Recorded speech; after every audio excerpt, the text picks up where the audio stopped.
ਸਤਨਾਮ ਕਰਤਾ ਪੁਰਖ ਨਿਰਭਉ ਨਿਰਵੈਰ ਅਕਾਲ ਮੂਰਤ ਅਜੂਨੀ ਸੈਭੰਗ ਗੁਰ ਪ੍ਰਸਾਦ ਚਕਰ ਚਿਹਨ ਅਰ ਬਰਨ ਜਾਤ ਅਰ ਪਾਤ ਨਹਿਨ ਜਿਹੇ ਰੂਪ ਰੰਗ ਅਰ ਰੇਖ ਭੇਖ ਕੋ ਕਹਿ ਨਾ ਸਕਤ ਕੇਹੈ ਅਚਲ ਮੂਰਤ ਅਨਭਉ ਪ੍ਰਕਾਸ਼ ਅਮ ਤੋਜ ਕਹੀਜੈ ਕੋਟ ਇੰਦਰ ਇੰਦਰਾਨ ਸ਼ਾਹ ਸ਼ਾਹਾਨ ਗਣਿਜੈ ਤਿਰ ਭਵਨ ਮਹੀਪ ਸੁਰ ਨਰ ਅਸੁਰ ਨੇਤ ਨੇਤ ਵਣ ਤ੍ਰਿਣ ਕਹਿਤ ਤਵ ਸਰਬ ਨਾਮ ਕਥੈ ਕਵਨ ਕਰਮ ਨਾਮ ਬਰਣਤ ਸੁਮਤ ਜਿਤਾ ਜੀਉ ਪਿੰਡ ਸਭ ਤੇਰਾ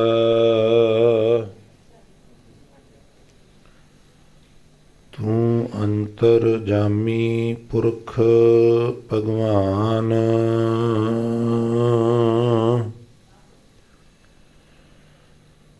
ਦਾਸਨ ਦਾਸ ਕਹੈ ਜਨ ਨਾਨਕ ਜਿਹਾ ਤੂੰ ਕਰਾਏ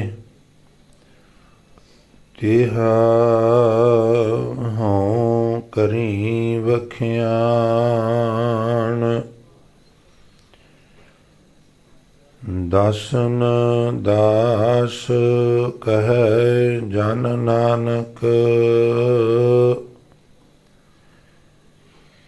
ਜਿਹਾ ਤੂੰ ਕਰਾਏ ਤਿਹਾ ਹਉ ਕਰੀ ਵਖਿਆਨ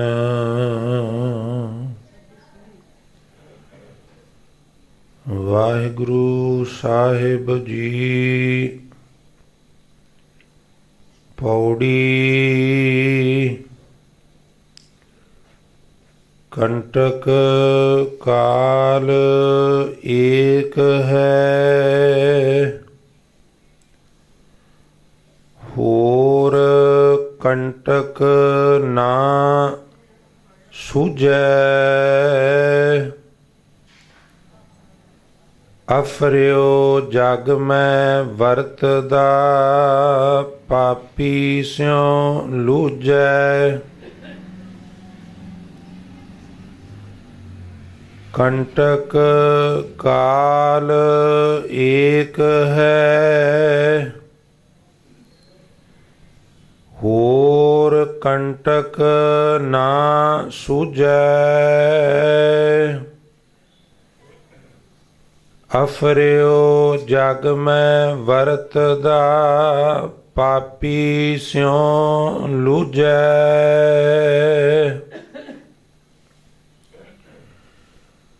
ਗੁਰ ਸ਼ਬਦੀ ਹਰ ਭੇਦੀਐ ਹਰ ਜਪ ਹਰ ਬੁਝੈ ਸੋ ਹਰ ਸ਼ਰਨਾਈ ਛੁਟੀਐ ਜੋ ਮਨ ਸਿਉ ਜੂਝੈ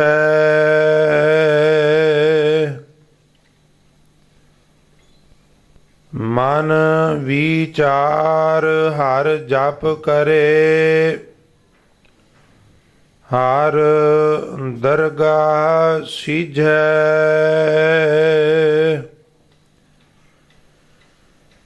ਸੋ ਹਰ ਸ਼ਰਨਾਈ ਛੁਟੀਐ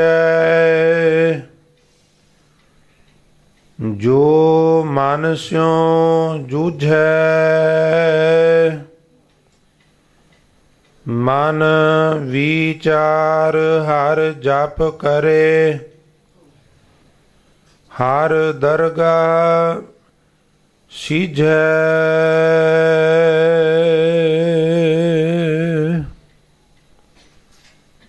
ਵਾਹਿਗੁਰੂ ਜੀ ਕਾ ਖਾਲਸਾ ਵਾਹਿਗੁਰੂ ਜੀ ਕੀ ਫਤਿਹ। ਪਰਮ ਸਨਮਾਨਯੋਗ ਜੁਗੋ ਜੁਗ ਅਟਲ ਚਬਰ ਛਤਰ ਅਤੇ ਸਿੰਘਾਸਨ ਦੇ ਮਾਲਕ ਬਾਣੀ ਕੇ ਬੋਹਿਤ ਸਰਬ ਸਾਂਝੀਵਾਲਤਾ ਦੇ ਪ੍ਰਤੀਕ ਸ਼ਬਦ ਗੁਰੂ ਧੰਨ ਧੰਨ ਸਾਹਿਬ ਸ੍ਰੀ ਗੁਰੂ ਗ੍ਰੰਥ ਸਾਹਿਬ ਮਹਾਰਾਜ ਜੀ ਦੀ ਪਾਵਨ ਪਵਿੱਤਰ ਹਜ਼ੂਰੀ ਅਤੇ ਜ਼ਾਹਰ ਪੀਰ ਜਗਤ ਗੁਰ ਬਾਬਾ ਸਾਹਿਬ ਸ੍ਰੀ ਗੁਰੂ ਨਾਨਕ ਦੇਵ ਮਹਾਰਾਜ ਜੀ ਤੇ ਦਲ ਭੰਜਨ ਗੁਰਸੂਰਮਾ ਬੜ ਜੋਧਾ ਬਹੁ ਪਰਉਪਕਾਰੀ ਸਤਿਗੁਰੂ ਸ੍ਰੀ ਗੁਰੂ ਹਰਗੋਬਿੰਦ ਸਾਹਿਬ ਮਹਾਰਾਜ ਜੀ ਦੀ ਪਵਿੱਤਰ ਚਰਨ ਛੋਹ ਪ੍ਰਾਪਤ ਮਹਾਨ ਪਵਿੱਤਰ ਇਤਿਹਾਸਕ ਸਥਾਨ ਗੁਰਦੁਆਰਾ ਸ੍ਰੀ ਦਮਦਮਾ ਸਾਹਿਬ ਦੁੱਗਰੀ ਲੁਧਿਆਣਾ ਵਿਖੇ ਸੁਭਾਇਮਾਨ ਬਹੁਤ ਹੀ ਸਤਿਕਾਰਯੋਗ ਗੁਰੂ ਸਵਾਰੀ ਸਾਧ ਸੰਗਤ ਜੀ, ਵਡਭਾਗੇ ਹੋ ਜੋ ਪ੍ਰਾਤः ਕਾਲ ਨੀਂਦ ਆਲਸ ਆਦਿ ਦਾ ਤਰਕ ਤਿਆਗ ਕਰਦਿਆਂ ਹੋਇਆਂ ਗੁਰੂ ਦਰਬਾਰ ਵਿੱਚ ਪਹੁੰਚ ਕੇ ਆਪ ਜੀ ਨੇ ਗੁਰੂ ਚਰਨਾਂ ਵਿੱਚ ਹਾਜ਼ਰੀ ਲਵਾ ਕੇ ਸਤਿਗੁਰੂ ਜੀ ਦੀ ਮਿਹਰਾਮਤ ਤੇ ਪਾਤਰ ਬਣਨ ਦਾ ਸ਼ਲਾਘਾਯੋਗ ਯਤਨ ਕੀਤਾ ਹੈ ਜੀ। ਸਾਧ ਸੰਗਤ, ਗੁਰੂ ਮੇਹਰ ਅਤੇ ਆਪ ਸੰਗਤ ਦੀ ਅਸੀਸ ਨਾਲ ਸਹਿਯੋਗ ਨਾਲ ਜੋ ਇਸ ਪਾਵਨ ਸਥਾਨ ਤੇ ਸ੍ਰੀ ਗੁਰੂ ਗ੍ਰੰਥ ਸਾਹਿਬ ਮਹਾਰਾਜ ਜੀ ਦੇ ਪਵਿੱਤਰ ਬਚਨਾਂ ਦੀ ਲੜੀਵਾਰ ਕਥਾ ਵਿਚਾਰ ਲਗਾਤਾਰ ਜਾਰੀ ਹੈ, ਉਸ ਅਧੀਨ ਆਪ ਜੀ ਨੇ ਹੁਣੇ ਇੱਕ ਪੌੜੀ ਦਾ ਪਾਠ ਬੜੀ ਸ਼ਰਧਾ ਸ਼ਿੱਦਤ ਔਰ ਭਾਵਨਾ ਸਹਿਤ ਸਰਵਣ ਕੀਤਾ ਹੈ। ਤੋ ਆਓ ਕੁਝ ਸਮੇਂ ਵਾਸਤੇ ਇਹ ਪਵਿੱਤਰ ਬਚਨ ਜੋ ਹੁਣੇ ਅਸਾਂ ਸਾਰਿਆਂ ਨੇ ਸਾਂਝੇ ਕੀਤੇ ਹਨ, ਸਰਵਣ ਕੀਤੇ ਹਨ, ਇਹਨਾਂ ਪਵਿੱਤਰ ਬਚਨਾਂ ਨੂੰ ਸਮਝਣ ਸਮਝਾਉਣ ਦਾ ਯਤਨ ਕਰੀਏ। ਫਿਰ ਆਪ ਜੀ ਦੇ ਚਰਨਾਂ ਵਿੱਚ ਯਾਦ ਕਰਾਉਣ ਵਾਸਤੇ ਬੇਨਤੀ ਕਰਦੇ ਹਾਂ ਕਿ ਸਿੱਖੀਜ਼ਮ ਵਿੱਚ ਗੁਰਬਾਣੀ ਦੀ ਵਿਚਾਰ ਦਾ ਬੜਾ ਮਹੱਤਵ ਹੈ। ਇੱਥੋਂ ਤੱਕ ਵੀ ਜੀਵਨ ਦਾ ਕੋਈ ਵੀ ਕੰਮ ਹੋਵੇ ਉਹ ਸਿੱਖ ਵਿਚਾਰ ਨਾਲ ਕਰੇ। ਸਿੱਖ ਨੇ ਇੱਥੋਂ ਤੱਕ ਵੀ ਧਾਰਮਿਕ ਪ੍ਰਵਿਰਤੀਆਂ ਵਿੱਚ ਵੀ ਮਸ਼ਰੂਫ ਹੋਣਾ ਹੈ ਤੇ ਉਹ ਗੁਰਬਾਣੀ ਤੋਂ ਸੇਧ ਲਵੇ ਕਿ ਗੁਰਬਾਣੀ ਅਨੁਸਾਰ ਮੇਰੀ ਜਿਹੜੀ ਗੁਰਦੁਆਰੇ ਦੀ ਗਤੀਵਿਧੀਆਂ ਨੇ, ਗੁਰਦੁਆਰਾ ਸਾਹਿਬ ਦੇ ਅੰਦਰ ਜਾਣਾ, ਗੁਰਦੁਆਰਾ ਸਾਹਿਬ ਦੇ ਅੰਦਰ ਬੈਠਣਾ, ਗੁਰਦੁਆਰਾ ਸਾਹਿਬ ਦੇ ਅੰਦਰ ਸੁਣਨਾ, ਈਵਨ ਸੁਣਾਣਾ, ਉਹ ਸਮੇਂ-ਸਮੇਂ ਪੜਚੋਲ ਕਰਦਾ ਰਵੇ ਵੀ ਕੀ ਇਹ ਗੁਰਮਤ ਅਨੁਸਾਰ ਹੈ। ਹੁਣ ਸਵਾਲ ਇਹ ਪੈਦਾ ਹੁੰਦਾ ਵੀ ਗੁਰਮਤ ਅਨੁਸਾਰ ਹੈ ਜਾਂ ਨਹੀਂ, ਇਹਦਾ ਪਤਾ ਕਿਵੇਂ ਲੱਗੇ? ਤੋ ਸਾਧ ਸੰਗਤ, ਇਹਦਾ ਪਤਾ ਲੱਗਦਾ ਹੈ ਗੁਰਬਾਣੀ ਦੀ ਵਿਚਾਰ ਨਾਲ। ਗੁਰਬਾਣੀ ਦਾ ਪਾਠ ਕਰਨਾ, ਗੁਰਬਾਣੀ ਨੂੰ ਸਮਝਣਾ, ਗੁਰਬਾਣੀ ਨੂੰ ਸਮਝਾਉਣਾ, ਉਹਦੇ ਨਾਲ ਫਿਰ ਆਹਿਸਤਾ ਆਹਿਸਤਾ, ਹੌਲੀ ਹੌਲੀ, ਸਹਿਜੇ ਸਹਿਜੇ ਸਾਡੇ ਗਿਆਨ ਵਿੱਚ ਵਾਧਾ ਹੁੰਦਾ ਹੈ। ਸਾਨੂੰ ਇਹ ਪਤਾ ਲੱਗਦਾ ਹੈ ਵੀ ਸਾਨੂੰ ਕੀ ਕਰਨਾ ਚਾਹੀਦਾ ਹੈ ਅਤੇ ਕੀ ਨਹੀਂ ਕਰਨਾ ਚਾਹੀਦਾ। ਤੋ ਸਾਰਾ ਇਹ ਵਿਸ਼ਾ ਵਿਚਾਰ ਦੇ ਉੱਤੇ ਨਿਰਭਰ ਹੈ। ਇਸ ਲਈ ਹਜ਼ੂਰ ਨੇ ਵਿਚਾਰ ਦੇ ਉੱਤੇ ਬੜਾ ਜ਼ੋਰ ਦਿੱਤਾ ਹੈ। ਆਓ ਸਾਧ ਸੰਗਤ, ਗੁਰਮਤਿ ਵਿਚਾਰਾਂ ਦੀ ਸ਼ੁਰੂਆਤ ਤੋਂ ਪਹਿਲਾਂ ਮਨ ਦੀ ਇਕਾਗਰਤਾ ਅਤੇ ਰਸਨਾ ਦੀ ਪਵਿੱਤਰਤਾ ਵਾਸਤੇ ਇੱਕ ਵਾਰ ਸਾਰੀ ਸੰਗਤ ਖੇਚਲ ਕਿਰਪਾ ਕਰੋ ਜੀ, ਤੇ ਪਿਆਰ ਭਿੱਜ ਖੁੱਭ ਕੇ ਇਕੱਠੇ ਹੋ ਕੇ ਉਚਾਰਨ ਕਰੋ ਅਤੇ ਆਖੋ ਜੀ, ਸਤਨਾਮ ਵਾਹਿਗੁਰੂ ਜੀ। ਆਰੰਭਕ ਬੋਲਾਂ ਵਿੱਚ ਹਜ਼ੂਰ ਮਿਹਰਾਮਤ ਕਰਦਿਆਂ ਹੋਇਆਂ ਸਾਡੇ ਇੱਕ ਬਹੁਤ ਵੱਡੇ ਖੌਫ ਨੂੰ, ਇੱਕ ਬਹੁਤ ਵੱਡੇ ਡਰ ਨੂੰ, ਦਹਿਸ਼ਤ ਜ਼ੁਦਾ ਜ਼ਿੰਦਗੀ ਵਿੱਚੋਂ ਸਾਨੂੰ ਬਾਹਰ ਕੱਢਣ ਲਈ ਮਿਹਰਾਮਤ ਕਰਦੇ ਨੇ ਤੇ ਫੁਰਮਾਨ ਕਰ ਰਹੇ ਨੇ, ਕੰਟਕ ਕਾਲ ਏਕ ਹੈ ਹੋਰ, ਕੰਟਕ ਨਾ ਸੁਝੈ। ਸਾਧ ਸੰਗਤ, ਕੰਟਕ ਦੇ ਅੱਖਰੀ ਅਰਥ ਹੁੰਦੇ ਨੇ ਕੰਡਾ।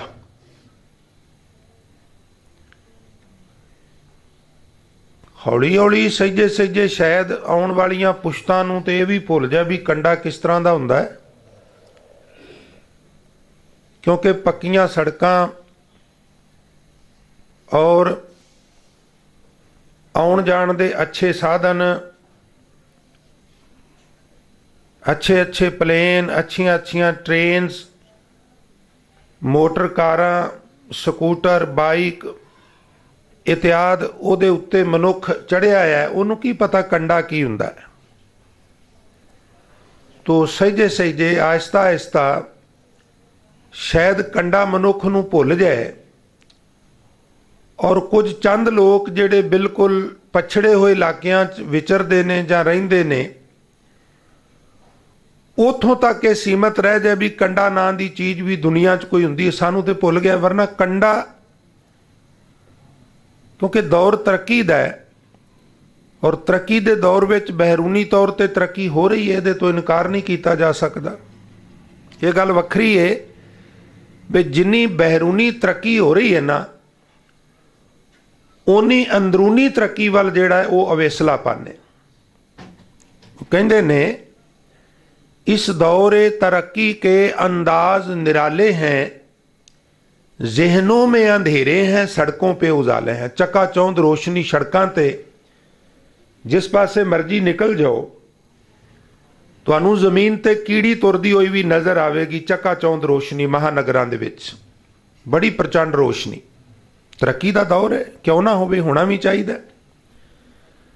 पर अदीब कहता है, इस दौरे तरक्की के अंदाज निराले हैं। इस तरक्की दे दौर का अंदाज़ा निराला अंदाज है, और वो निराला अंदाज ये है कि जहनों में अंधेरे हैं, सड़कों पे उजाले हैं। बाहर बड़ी रोशनी है, बड़ा चानन है, पर मनुखी जहन जेड़े ने उत्थे हनेरा है, ਉੱਥੇ ਅਗਿਆਨਤਾ ਹੈ, ਉੱਥੇ ਭਰਮ ਨੇ, ਉੱਥੇ ਵਹਿਮ ਨੇ। ਇਹਨੂੰ ਅੰਮ੍ਰਿਤ ਬਾਣੀ ਕਹਿੰਦੀ ਏ। ਸ਼ੇਖ ਫਰੀਦ ਸਾਹਿਬ ਕਹਿੰਦੇ ਨੇ, ਬਾਹਰ ਦਿਸੈ ਚਾਨਣਾ, ਦਿਲ ਅੰਧਿਆਰੀ ਰਾਤ। ਬਾਹਰ ਬਹੁਤ ਰੋਸ਼ਨੀ ਹੈ, ਬੜਾ ਚਾਨਣ ਹੈ, ਪਰ ਦਿਲ ਕੁੱਪ ਹਨੇਰੀ ਰਾਤ ਵਰਗਾ ਹੈ। ਤੋ ਮੈਂ ਅਰਜ਼ ਕਰ ਰਿਹਾ ਸਾਂ, ਇਸ ਤਰੱਕੀ ਦੇ ਦੌਰ ਵਿੱਚ ਮਹਾਨਗਰਾਂ ਵਿੱਚ ਰਹਿਣ ਵਾਲੇ, ਵੱਡੇ ਵੱਡੇ ਸ਼ਹਿਰਾਂ ਵਿੱਚ ਰਹਿਣ ਵਾਲੇ, ਇੱਥੋਂ ਦੇ ਬੌਰਨ 2, 4, 5, 10 ਸਾਲ ਦੇ ਬੱਚੇ ਨੂੰ ਪੁੱਛੋ ਵੀ ਤੈਨੂੰ ਕਦੀ ਕੰਡਾ ਚੁਭਿਆ? ਉਹ ਕਹੇਗਾ ਵੀ ਬਿਲਕੁਲ ਨਹੀਂ। ਕੰਡਾ ਕੀ ਹੁੰਦਾ ਹੈ? ਕੰਡੇ ਨਾਲ ਕੋਈ ਸਰੋਕਾਰ ਹੀ ਨਹੀਂ। ਕੰਡਾ ਜਿਨ੍ਹਾਂ ਨੂੰ ਚੁਭਦਾ ਹੈ, ਉਹਨਾਂ ਨੂੰ ਪੁੱਛ ਕੇ ਵੇਖੋ ਵੀ ਕੰਡੇ ਦੀ ਦਰਦ ਕਿੰਨੀ ਹੁੰਦੀ ਹੈ। ऐसे ऐसे कंडे ने बनस्पति दे, ऐसे ऐसे रुख ने। बरंजी किल वर्गा ਉਹਦਾ कंडा ਹੁੰਦਾ गुरमुखो, बरंजी किल वर्गा। ਅੱਗੋਂ ਮੁੜਿਆ ਹੋਇਆ ਇੱਕ ਰਾਂ ਵੱਜ ਗਿਆ ਤੇ ਜਦੋਂ ਉਹਨੂੰ ਉੱਚੀ ਨਾਲ ਪਕੜ ਕੇ ਬਾਹਰ ਕੱਢਣਾ ਹੈ ਤੇ ਮਾਸ ਦੀ ਬੋਟੀ ਵੀ ਨਾਲ ਹੀ ਬਾਹਰ ਲੈ ਆਉਂਦਾ ਹੈ। ਪਹਾੜੀ ਕਿੱਕਰ ਦਾ ਕੰਡਾ ਹੋਵੇ, ਹੋਰ ਇਸ ਤਰ੍ਹਾਂ ਦੇ ਕਈ ਦਰਖਤ ਨੇ, ਉਹਨਾਂ ਦੇ ਕੰਡੇ ਚੁੱਭ ਜਾਣਾ ਤੇ ਕਈ ਕਈ ਦਿਨ ਉਸ ਕੰਡੇ ਨੂੰ ਕੱਢਣ ਲਈ, ਗਰਾਊਂਡ ਤਿਆਰ ਕਰਨ ਲਈ ਉਹਨੂੰ ਉਹਨੇ ਕੋ ਥਾਂ ਦੇ ਉੱਤੇ ਕੋਈ ਧਤੂਰਾ ਵਗੈਰਾ, ਕੋਈ ਹੋਰ ਪਦਾਰਥ ਬੰਨ ਕੇ ਤੇ ਉਹਨੂੰ ਪੋਲਾ ਕਰਨਾ ਪੈਂਦਾ ਵੀ ਇਹਨੂੰ ਸੌਖਾ ਕੱਢ ਲਈਏ, ਕਿਉਂਕਿ ਦੁੱਖ ਦਿੰਦਾ। ਇਹ ਮੈਂ ਤਾਂ ਅਰਜ਼ ਕਰ ਰਿਹਾ ਵੀ ਮੌਤ ਦੇ ਦਰਦ ਨੂੰ ਕੰਡੇ ਦੇ ਦਰਦ ਨਾਲ ਮਹਾਰਾਜ ਨੇ ਅੱਜ ਤਰਜੀਹ ਦਿੱਤੀ ਹੈ। ਹੁਣ ਕੰਡੇ ਦਾ ਦਰਦ ਸਮਝੀਏ ਤਾਂ ਕਿ ਮੌਤ ਦਾ ਦਰਦ ਸਮਝ ਵਿੱਚ ਆਵੇ। ਕੰਡਾ ਚੁੱਭ ਜਾਏ ਤੇ ਕੰਡਾ ਬੜਾ ਦੁਖੀ ਕਰਦਾ ਹੈ, ਕੰਡਾ ਬੜਾ ਮਨੁੱਖ ਨੂੰ ਤਕਲੀਫ ਦਿੰਦਾ ਹੈ। ਜਦੋਂ ਤੁਸੀਂ ਸੋਹਲਾ ਸਾਹਿਬ ਦੀ ਬਾਣੀ ਪੜ੍ਹਦੇ ਹੋ ਸਾਧ ਸੰਗਤ, ਕਿਉਂਕਿ ਮੇਰਾ ਸੁਭਾਅ ਹੈ ਵੀ ਜਿਸ ਸ਼ਬਦ ਨੂੰ ਅਸੀਂ ਵਿਚਾਰ ਰਹੇ ਹਾਂ ਨਾ, ਕੋਸ਼ਿਸ਼ ਕਰੀਏ ਵੀ ਉਹਨੂੰ ਇਸ ਕਦਰ ਵਿਚਾਰੀਏ, ਇਸ ਕਦਰ ਵਿਚਾਰੀਏ ਵੀ ਤੁਸੀਂ ਤੁਹਾਡੇ ਵਿੱਚੋਂ ਕੋਈ ਸਹਿਜ ਪਾਠ ਕਰਦਾ ਕਰਦਾ ਕਰਦਾ ਕਰਦਾ ਉਹ ਸ਼ਬਦ ਤੇ ਆ ਜਾਏ ਤੇ ਉੱਥੇ ਰੁਕ ਜਾਏ। ਇਸ ਸ਼ਬਦ ਦੀ ਕਿਸੇ ਵੇਲੇ ਵਿਚਾਰ ਸੁਣੀ ਸੀ, ਇਸ ਸ਼ਬਦ ਦੀ ਕਿਸੇ ਵੇਲੇ ਵਿਚਾਰ ਕੀਤੀ ਸੀ। ਇਸ ਸ਼ਬਦ ਦੇ ਪਦ ਅਰਥ ਇਹ ਨੇ, ਸਰਲ ਅਰਥ ਇਹ ਨੇ, ਭਾਵ ਅਰਥ ਇਹ ਨੇ, ਮਾਇਨੇ ਇਹ ਨੇ। ਔਰ ਇਹ ਸਾਰੀ ਤਸਵੀਰ ਉਸ ਵੇਲੇ 10 ਸਾਲ 20 ਸਾਲ ਬਾਅਦ ਵੀ ਤੁਹਾਡੀਆਂ ਅੱਖਾਂ ਦੇ ਸਾਹਮਣੇ ਆ ਜਾਏ। ਇਹਦੀ ਵਿਚਾਰ ਕਰਨ ਦਾ ਤਾਂ ਲਾਭ ਹੈ ਵੀ ਇਹ ਸਾਡੇ ਚੇਤੇ ਦੀ ਚੰਗੇਰ ਦਾ ਇੱਕ ਹਿੱਸਾ ਬਣ ਜਾਏ। ਕੰਟਕ ਕਾਲ ਏਕ ਹੈ, ਹੋਰ ਕੰਟਕ ਨਾ ਸੁਝੈ। ਕੰਟਕ ਮੈਨੇ ਕੰਡਾ। ਇੱਥੇ ਮਹਾਰਾਜ ਮੌਤ ਨੂੰ ਇੱਕ ਕੰਡੇ ਨਾਲ ਤਰਜੀਹ ਦਿੰਦੇ ਨੇ। ਸਾਧ ਸੰਗਤ, ਜਦੋਂ ਤੁਸੀਂ ਸੋਹਲਾ ਸਾਹਿਬ ਪੜ੍ਹਦੇ ਹੋ ਤੇ ਉੱਥੇ ਵੀ ਕੰਡੇ ਦਾ ਜ਼ਿਕਰ ਹੈ। ਉੱਥੇ ਮਹਾਰਾਜ ਕੰਡਾ ਕਹਿੰਦੇ ਨੇ ਅਹੰਕਾਰ ਨੂੰ। ਆਪ ਜੀ ਪੜ੍ਹਦੇ ਹੋ, ਜਿਉਂ ਜਿਉਂ ਚੱਲੈ ਚੁੱਭੈ ਦੁੱਖ ਪਾਵੇਂ। ਜਿਵੇਂ ਜਿਵੇਂ ਹੰਕਾਰੀ ਬੰਦਾ ਸਮਾਜ ਵਿੱਚ ਵਿਚਰਦਾ ਨਾ, ਕੰਡਾ ਪੈਰ 'ਚ ਚੁੱਭਾ ਹੋਵੇ ਨਾ ਗੁਰਮੁਖੋ, ਬੜੀ ਵਾਰਾਂ ਦਾਸ ਨੂੰ ਚੁੱਭਿਆ। ਮੈਂ ਅਨੁਭਵ 'ਚੋਂ ਗੱਲ ਕਰ ਰਿਹਾ, ਪਸ਼ੂ ਚਾਰਦਿਆਂ ਛੋਟੇ ਹੁੰਦਿਆਂ ਦੇ ਦਿਨ ਮੈਨੂੰ ਚੇਤਾ ਨੇ। ਕੰਡਾ ਚੁੱਭੇ ਨਾ ਤੇ ਬਹਿ ਜਾਓ ਤੇ ਆਰਾਮ ਮਿਲਦਾ, ਤੁਰੋ ਤੇ ਡੋਲ ਪੈਂਦੀ ਏ। ਔਰ ਜਦੋਂ ਉੱਪਰ ਵਜ਼ਨ ਪੈਂਦਾ ਪੈਰ ਦੇ, ਉਹ ਕੰਡਾ ਜ਼ਿਆਦਾ ਰੜਕਦਾ ਹੈ। ਫਿਰ ਬਹਿ ਜਾਓ, ਫਿਰ ਆਰਾਮ ਆਉਂਦਾ ਹੈ, ਫਿਰ ਤੁਰੋ, ਫਿਰ ਤਕਲੀਫ ਹੁੰਦੀ। ਇੱਥੋਂ ਤੱਕ ਵੀ ਪੈਰ ਵਿੱਚ ਕਸੂਤਾ ਕੰਡਾ ਵੱਜ ਜਾਏ ਤੇ ਮਖਮਲੀ ਜੁੱਤੀ ਵੀ ਪਾ ਲਓ ਤੇ ਕੰਡੇ ਦਾ ਦਰਦ ਦੂਰ ਨਹੀਂ ਹੁੰਦਾ। ਦਰਦ ਉਦੋਂ ਦੂਰ ਹੋਵੇਗਾ ਜਦੋਂ ਕੰਡਾ ਨਿਕਲ ਜਾਏਗਾ, ਜ਼ਖਮ ਰਾਜੀ ਹੋ ਜਾਏਗਾ। ਮੈਂ ਅਰਜ਼ ਕਰ ਰਿਹਾ ਸਾਂ ਵੀ ਮਹਾਰਾਜ ਕਹਿੰਦੇ ਨੇ ਵੀ ਜਿਸ ਤਰ੍ਹਾਂ ਕੰਡਾ ਪੈਰ 'ਚ ਵੱਜਾ ਹੋਵੇ ਤੇ ਬੈਠਿਆਂ ਆਰਾਮ ਆਉਂਦਾ ਹੈ, ਤੁਰਿਆਂ ਦਰਦ ਹੁੰਦਾ ਹੈ, ਇਸ ਤਰ੍ਹਾਂ ਹੰਕਾਰੀ ਬੰਦਾ ਜਿਵੇਂ ਜਿਵੇਂ ਸਮਾਜ 'ਚ ਵਿਚਰਦਾ ਹੈ, ਇਹਨ ਮੈਨੂੰ ਪਹਿਲਾਂ ਸਤਿ ਸ੍ਰੀ ਅਕਾਲ ਨਹੀਂ ਕਿਹਾ, ਇਹ ਮੇਰੇ ਆਉਣ ਤੇ ਫੁੱਲਾਂ ਦਾ ਹਾਰ ਲੈ ਕੇ ਅੱਗੇ ਨਹੀਂ ਖੜਾ ਹੋਇਆ, ਇਹਨਾਂ ਮੇਰਾ ਸਵਾਗਤ ਨਹੀਂ ਕੀਤਾ, ਇਹਨਾਂ ਇੱਦਾਂ ਨਹੀਂ ਕੀਤਾ, ਇਹਨਾਂ ਉੱਦਾਂ ਨਹੀਂ ਕੀਤਾ। ਜਿਵੇਂ ਜਿਵੇਂ ਹੰਕਾਰੀ ਬੰਦਾ ਸਮਾਜ 'ਚ ਵਿਚਰਦਾ ਨਾ, ਉਹਨੂੰ ਇੱਥੇ ਤਕਲੀਫ ਹੁੰਦੀ ਹੈ। ਮੈਨੂੰ ਛੁਟਿਆਇਆ ਜਾ ਰਿਹਾ, ਮੈਨੂੰ ਨਜ਼ਰਅੰਦਾਜ਼ ਕੀਤਾ ਜਾ ਰਿਹਾ। ਔਰ ਉਹ ਅਸਲ ਵਿੱਚ ਹੰਕਾਰ ਦਾ ਕੰਡਾ ਹਿਰਦੇ ਵਿੱਚ ਹੋਰ ਖੁੱਭਦਾ ਹੈ ਤੇ ਅੰਦਰੋਂ ਅੰਦਰ ਉਹ ਬੰਦੇ ਨੂੰ ਦੁਖੀ ਕਰਦਾ, ਬਾਹਰਲਿਆਂ ਨੂੰ ਕੋਈ ਪਤਾ ਨਹੀਂ ਲੱਗਦਾ। ਇਹਨੂੰ ਹਜ਼ੂਰ ਕਹਿੰਦੇ ਨੇ ਜਿਉਂ ਜਿਉਂ ਚੱਲੈ ਚੁੱਭੈ ਦੁੱਖ ਪਾਵੇਂ, ਜਮ ਕਾਲ ਸਹੈ ਸਿਰ ਡੰਡਾ ਹੈ। ਸਾਡਾ ਧਿਆਨ ਇਸ ਪਾਸੇ ਨਹੀਂ ਜਾਣਾ ਚਾਹੀਦਾ ਬਈ ਇਹਨੇ ਮੈਨੂੰ ਫਤਿਹ ਬੁਲਾਈ ਹੈ ਕਿ ਨਹੀਂ, ਸਤਿ ਸ੍ਰੀ ਅਕਾਲ ਬੁਲਾਈ ਹੈ ਕਿ ਨਹੀਂ, ਆਦਰ ਦਿੱਤਾ ਹੈ ਕਿ ਨਹੀਂ। ਇਸ ਪਾਸੇ ਧਿਆਨ ਜਾਣਾ ਚਾਹੀਦਾ ਵੀ ਮੇਰੇ ਵੱਲੋਂ ਕੋਈ ਗੁਸਤਾਖੀ ਤੇ ਨਹੀਂ ਹੋਈ। ਵੈਸੇ ਕਿਆ ਬਾਤ ਹੈ, ਬਜ਼ੁਰਗਾਂ ਦਾ ਮੇਰੇ ਨਾਲ ਮੁਕਾਬਲਾ ਹੈ। ਸਾਧ ਸੰਗਤ, ਵੈਸੇ ਸਾਡੇ ਦੇਸ਼ ਦੀ ਇੱਕ ਪਰੰਪਰਾ ਹੈ, ਅਸੀਂ ਕਹਿੰਦੇ ਆ ਅਤਿਥੀ ਦੇਵੋ ਭਵਾ। ਮਹਿਮਾਨ ਜਿਹੜਾ ਹੈ ਨਾ, ਉਹ ਦੇਵਤੇ ਸਮਾਨ ਹੁੰਦਾ। ਤੁਲਸੀ ਕਹਿੰਦਾ ਹੈ आवत को आदर नहीं, जात ना पूछे बात, तुलसी ऐसे मीत के सिर में डारो खाक। घर च कोई अतिथि आया है, आए दा आदर नहीं करना, जान लगे नू 4 कदम विदा कर नहीं जाना। वो कहते ने इस तरह के मित्र को आउण दा लाभ की, ते इस तरह के मित्र के सिर विच ते खाक पाओ। आवत को आदर नहीं, आउंदे नू कोई सत्कार नहीं, जात ना पूछे बात। वो कहते तुलसी ऐसे मीत के सिर में डारो खाक। ਸਾਧ ਸੰਗਤ, मैं अर्ज कर रहा सा भी जिमें जिमें फिर मनमुख बंदा विचरदा है, सानू ये ध्यान देना चाहिए है भी मेरे वालों तो कोई गुस्ताखी नहीं हुई, मेरा कोई आदर करे या ना करे, मेरे वालों सारियां दा आदर होना चाहिए है, मेरे वालों सारियां दा सत्कार होना चाहिए है। हुण मनमुख बंदा इस गल दी विचार नहीं करता भी मैं की करना, वो इस गल दी विचार जरूर करता भी लोग मेरे बारे की करते हैं, वो मैनू आदर क्यों नहीं देंदे, वो मैनू सत्कार क्यों नहीं देंदे। तो चाहिए यह है भी असी लोगों का सत्कार करना शुरू कर दईए, लोग साडा सत्कार करना अपने आप ही शुरू कर देंगे। जिमें जिमें मनमुख विचरदा है उहदे हंकार का कंडा होर खुभदा है और उन्होंने तकलीफ हुंदी है।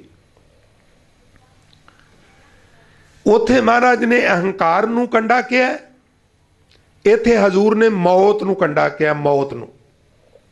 मौत टावें गुरमुखां नूं छड्ड के मनुख नूं तकलीफ देंदी है। मौत दा सहम खून नूं सुकांदा है, जिंदगी जिउण दे मज़े नूं किरकिरा करदा है और जीवन नूं नरकनुमा बना दिंदा है। मौत दा खौफ किस तरह दा है, वाहिगुरू इहदे तो सारियां नूं बचाए, पर तजर्बे कीते गए ने कुछ नामुराद बीमारियां ਜਿਹੜੀਆਂ ਦੇ ਲੱਗਣ ਤੋਂ ਬਾਅਦ ਮਨੁੱਖ ਨੂੰ ਇਹ ਪੱਕ ਹੋ ਜਾਂਦਾ ਵੀ ਹੁਣ ਮੈਂ ਕੁਝ ਦਿਨਾਂ ਦਾ ਪ੍ਰਾਹੁਣਾ ਵਾਂ। ਜਦੋਂ ਡਾਕਟਰ ਦੱਸ ਦਿੰਦੇ ਨੇ ਕਿ ਤੈਨੂੰ ਫਲਾਂ ਬਿਮਾਰੀ ਹੈ, ਔਰ ਡਾਕਟਰਾਂ ਦੀ ਇਹ ਮਜਬੂਰੀ ਹੁੰਦੀ ਹੈ ਵੀ ਕਲਾਇੰਟ ਜਿਹੜਾ ਪੇਸ਼ੈਂਟ ਹੈ ਉਹ ਸਾਡੇ ਤੇ ਕੇਸ ਨਾ ਕਰ ਦੇਣ, ਉਹਦੇ ਗਾਰਡੀਅਨ ਉਹ ਕਈ ਵਾਰ ਦੱਸ ਦਿੰਦਾ ਵੀ ਜੇ ਤੁਸੀਂ ਕਹੋ ਤੇ ਮੈਂ ਟ੍ਰੀਟਮੈਂਟ ਕਰਨਾ, पर ये बचन की मैं कोई गारंटी तुहानू नहीं देंदा। जदों ये गल पहुँचती खबर पेशेंट तक पहुँचती है तो वेखण विच आया है भी जिन्ना को उन्होंने बीमारी मारदी है उदू ज़्यादा उन्होंने मौत का सहम ही मार दिंदा है। फांसी की सज़ा पाए हुए लोग जिहड़े ने जेलों का नियम है उन्होंने वजन किए जाते हैं, और सर्वे ये गल दसदे ने भी जदों किसी नूं फांसी की सज़ा हो जाए और वो जदों दिन गिने भी मेरे इन्ने दिन रह गए ने तो कहते किलोआं के हिसाब नाल पर डे वजन जिहड़ा वो घटदा है। तावें गुरसिख जिन्हां दा नहीं घटिया। एक तजर्बा भारत सरकार ने किया, जिस दुष्ट वैद्यनाथ दा विच हत्थ सी हरमंदर साहब ने अटैक कराउण च, उहनूं जदों ਸਿੰਘਾਂ ने आम तौर पर उन्हां सूरमिਆਂ ਨੂੰ सुखा जिंदा ही असीं कहने आ, जदों फांसी की सज़ा होई तो कहते ने भी उन्हां दा जदों वजन तोलते सन तो वजन घटदा नहीं सी, सगों वधदा सी। ये कोई नावल नहीं, ये कोई काल्पनिक कपोल कथा नहीं, पर आम तौर पे मौत की जो डर है, मौत का जो दहशत है, ਉਹਦੇ ਵਿੱਚ ਵੇਖਣ ਵਿੱਚ ਆਇਆ ਵੀ ਕੋਈ ਨਾਮੁਰਾਦ ਬਿਮਾਰੀ ਲੱਗ ਜਾਏ ਜਾਂ ਕਿਸੇ ਨੂੰ ਮੌਤ ਦੀ ਸਜ਼ਾ ਪ੍ਰਾਪਤ ਹੋ ਜਾਏ ਤੇ ਉਹ ਬੰਦਾ ਘਟਦਾ ਹੈ। ਇਹਦਾ ਮਤਲਬ ਵੀ ਉਹ ਸਹਿਮ ਜਿਹੜਾ ਉਹਨੂੰ ਸੁਕਾਉਂਦਾ ਹੈ। ਹਜ਼ੂਰ ਅੱਜ ਉਸ ਸਹਿਮ ਤੋਂ ਬਚਣਾ ਕਿਵੇਂ ਸਾਨੂੰ ਉਹ ਜੁਗਤੀ ਦੱਸਦੇ ਨੇ। ਮੇਰਾ ਸਿੱਖ ਮੌਤ ਦੇ ਸਹਿਮ ਵਿੱਚ ਜ਼ਿੰਦਗੀ ਬਸ਼ਰ ਕਰੇ ਨਹੀਂ। ਆ ਸਿੱਖਾ ਮੈਂ ਤੈਨੂੰ ਜਾਂਚ ਦੱਸਾਂ ਤਾਂ ਕਿ ਤੂੰ ਇਸ ਮੌਤ ਦੇ ਸਹਿਮ ਨੂੰ ਖਤਮ ਕਰ ਸਕੇ। ਸੱਚੇ ਪਾਤਸ਼ਾਹ ਕਰੋ ਕਿਰਪਾ, ਦੱਸੋ। फिर हजूर बचन शुरू करते हैं, कहते ने एक गल तो पहला समझ लो भी मौत का सहम मामूली सहम नहीं। कादे लई? सानू डराण लई नहीं, डराण लई नहीं। एक बंदा 10 किलो वजन चुक के सिर ते रख लैंदा होवे, ओने कु आकार का 50 किलो का वजन पिया होवे ते बंदा उन्होंने चुकण जा रहा होवे ते सियाणा बंदा कोल बैठा होवे ते कहंदा पुत्र लगदा उन्ना कोई, पर वजन उहदे नाल 5 किलो ज़्यादा आई। भाव प्रपेयर होके चुकी, ऐसा ना हो भी विच ही रह जाए। मौत का सहम बड़ा वड्डा सहम है। महाराज सानू डराण लई नहीं कहिंदे, सानू प्रपेयर कर रहे हैं भी थोड़े तगड़े होके दा मुकाबला करना पैना है, ये साधारण सहम नहीं। हजूर बख्शिश कर रहे ने, कह रहे ने कंटक काल एक है, होर कंटक ना सूझे। ਜਿਹੜਾ मौत रूपी कंडा मनुख नूं दुख देंदा है, ਇਹਦੇ ਮੁਕਾਬਲੇ ਦਾ ਹੋਰ ਕੋਈ ਕੰਡਾ ਨਹੀਂ। जिन्ना सहम ये पैदा करदी है, डेथ, मौत, ਜੀਵਨ ਦਾ ਅੰਤ, ਏਡਾ ਵੱਡਾ ਸਹਿਮ ਹੋਰ ਕੋਈ ਚੀਜ਼ ਖੜਾ ਨਹੀਂ ਕਰ ਸਕਦੀ। ਸਤਿਗੁਰੂ ਬਖਸ਼ਿਸ਼ ਕਰ ਰਹੇ ਨੇ। ਫਿਰ ਅੱਗੇ ਜੁਗਤੀ ਦੱਸਣਗੇ ਵੀ ਇਹਦੇ ਤੋਂ ਨਿਜਾਤ ਕਿਵੇਂ ਹਾਸਲ ਕਰਨੀ ਹੈ। ਹਜ਼ੂਰ ਫਰਮਾ ਰਹੇ ਨੇ, ਕੰਟਕ ਕਾਲ ਏਕ ਹੈ, ਹੋਰ ਕੰਟਕ ਨਾ ਸੂਝੈ। ਹੋਰ ਕੋਈ ਕੰਟਕ, ਹੋਰ ਕੋਈ ਕੰਡਾ ਮੈਨੂੰ ਨਜ਼ਰ ਨਹੀਂ ਆਉਂਦਾ ਮੌਤ ਦੇ ਮੁਕਾਬਲੇ ਦਾ। ਅਫਰਿਓ ਜਗ ਮੈਂ ਵਰਤਦਾ, ਪਾਪੀ ਸਿਉ ਲੂਝੈ। ਔਰ ਇਹ ਮੌਤ ਅਫਰੀ ਹੋਈ ਜਿਹੜੀ ਏ, ਇਹ ਜੱਗ ਵਿੱਚ ਵਰਤ ਰਹੀ ਏ। ਪਰ ਇਹ ਦੁੱਖ ਕਿਹਨੂੰ ਦਿੰਦੀ ਹੈ? ਪਾਪੀ ਨੂੰ, ਪੁੰਨੀ ਨੂੰ ਨਹੀਂ। ਇਹ ਦੁੱਖ ਦਿੰਦੀ ਹੈ ਅਧਰਮੀ ਨੂੰ, ਧਰਮੀ ਨੂੰ ਨਹੀਂ। ਕਿਉਂਕਿ ਜਿਹੜੇ ਧਰਮੀ ਨੇ ਉਹਨਾਂ ਨੇ ਧਰਮ ਕਮਾ ਕਮਾ ਕੇ ਇਸ ਗੱਲ ਨੂੰ ਸਮਝ ਲਿਆ ਹੁੰਦਾ ਹੈ ਵੀ ਅਸਲ ਵਿੱਚ ਮੌਤ ਕੀ ਹੈ। ਵੇਖੋ ਖੇਚਲਾਂ ਜਿਹੜੀਆਂ ਨੇ ਗੁਰਮੁਖੋ, ਉਹ ਧਾਰਮਿਕ ਬੰਦੇ ਤੇ ਵੀ ਆਉਂਦੀਆਂ ਨੇ ਤੇ ਅਧਾਰਮਿਕ ਬੰਦੇ ਤੇ ਵੀ ਆਉਂਦੀਆਂ ਨੇ। ਤਕਲੀਫਾਂ, ਮੁਸੀਬਤਾਂ, ਦੁੱਖ, ਭੁੱਖ, ਇਹ ਭਲੇ ਬੁਰੇ ਸਾਰੇ ਤਰ੍ਹਾਂ ਦੇ ਲੋਕਾਂ ਦੇ ਉੱਤੇ ਆਉਂਦੀਆਂ ਨੇ। ਪਰ ਸਾਧ ਸੰਗਤ ਜਿਹੜੇ ਭਲੇ ਪੁਰਸ਼ ਨੇ, ਧਾਰਮਿਕ ਪੁਰਸ਼ ਨੇ, ਉਹਨਾਂ ਤੇ ਆਉਂਦੀਆਂ ਨੇ ਪਰ ਉਹਨਾਂ ਨੂੰ ਵਿਚਲਿਤ ਨਹੀਂ ਕਰਦੀਆਂ। ਤੂਫਾਨ ਆਉਂਦੇ ਨੇ ਸਮੁੰਦਰਾਂ ਵਿੱਚ, ਭੂਗੋਲ ਵਿਗਿਆਨੀ, ਸਾਇੰਸਦਾਨ ਉਹਨਾਂ ਨੂੰ ਨਾਂ ਦਿੰਦੇ ਨੇ, ਇਹ ਸੁਨਾਮੀ ਹੈ, ਇਹ ਦੂਸਰਾ ਹੈ, ਇਹ ਤੀਸਰਾ ਹੈ। ਜਿਸ ਵਕਤ ਉਹ ਆਉਂਦੇ ਨੇ, ਕੋਈ ਸਧਾਰਨ ਗੱਲ ਨਹੀਂ। 10, 15, 20 ਫੁੱਟ ਪਾਣੀ ਦੀ ਦੀਵਾਰ ਕਈ 100 ਕਿਲੋਮੀਟਰ ਦੀ ਸਪੀਡ ਨਾਲ ਦੌੜੀ ਆ ਰਹੀ ਹੈ ਤੇ ਤਬਾਹੀ ਕਿਉਂ ਨਹੀਂ ਮਚਾਏਗੀ? ਤਬਾਹੀ ਉਹ ਮਚਾਉਂਦੀ ਹੈ। ਜਾਨ ਮਾਲ ਦਾ ਨੁਕਸਾਨ ਹੁੰਦਾ ਹੈ, ਦਰਖਤ ਭੰਨ ਦਿੰਦੀ ਹੈ, ਘਰ ਢਾਹ ਦਿੰਦੀ ਹੈ, ਜੀਵ ਮਰ ਜਾਂਦੇ ਨੇ, ਸਭ ਕੁਝ ਨੇਸਤੋ ਨਾਬੂਦ ਹੋ ਜਾਂਦਾ। ਧਿਆਨ ਦਿਆ ਜੇ।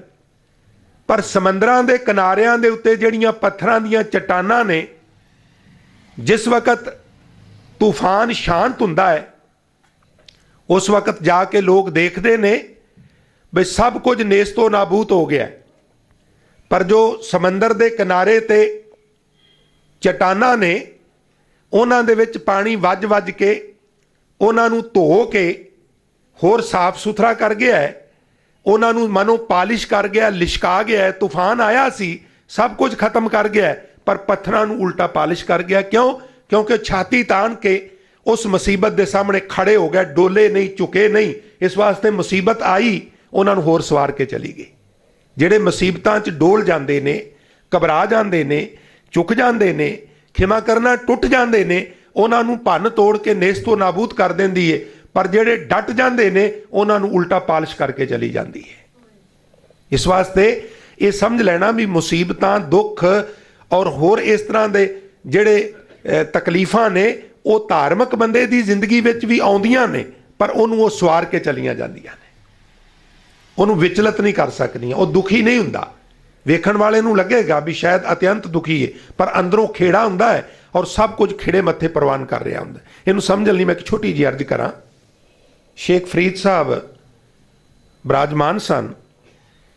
ਇੱਕ ਨੌਜਵਾਨ ਸ਼ੇਖ ਸਾਹਿਬ ਦੇ ਕੋਲ ਆਇਆ ਔਰ ਨਮਸਕਾਰ ਕਰਕੇ ਕੋਲ ਬਹਿ ਗਿਆ। ਆਪ ਜੀ ਨੇ ਨੇਤਰ ਖੋਲ ਕੇ ਬੜੇ ਧਿਆਨ ਨਾਲ ਉਹਦੇ ਵੱਲ ਤੱਕਿਆ। ਨੌਜਵਾਨ ਸਮਝ ਗਿਆ ਵੀ ਸ਼ੇਖ ਸਾਹਿਬ ਨੇ ਮੈਨੂੰ ਕਿਉਂ ਤੱਕਿਆ ਹੈ। ਤੱਕਣ ਦਾ ਕਾਰਨ ਸੀ ਵੀ ਕਿਵੇਂ ਆਏ ਹੋ। ਕਹਿਣ ਲੱਗੇ, ਮਹਾਰਾਜ ਇੱਕ ਮਨ 'ਚ ਸ਼ੰਕਾ ਹੈ ਔਰ ਉਹ ਸ਼ੰਕਾ ਨਿਵਰਤ ਕਰਨ ਆਇਆ, ਕਿਰਪਾ ਕਰਕੇ ਸ਼ੰਕਾ ਨਿਵਰਤ ਕਰੋ। ਆਖਣ ਲੱਗੇ, ਜੀ ਸ਼ੰਕਾ ਦੱਸੋ। ਕਹਿਣ ਲੱਗੇ, ਮਹਾਰਾਜ ਮੈਂ ਸੁਣਿਆ ਹੈ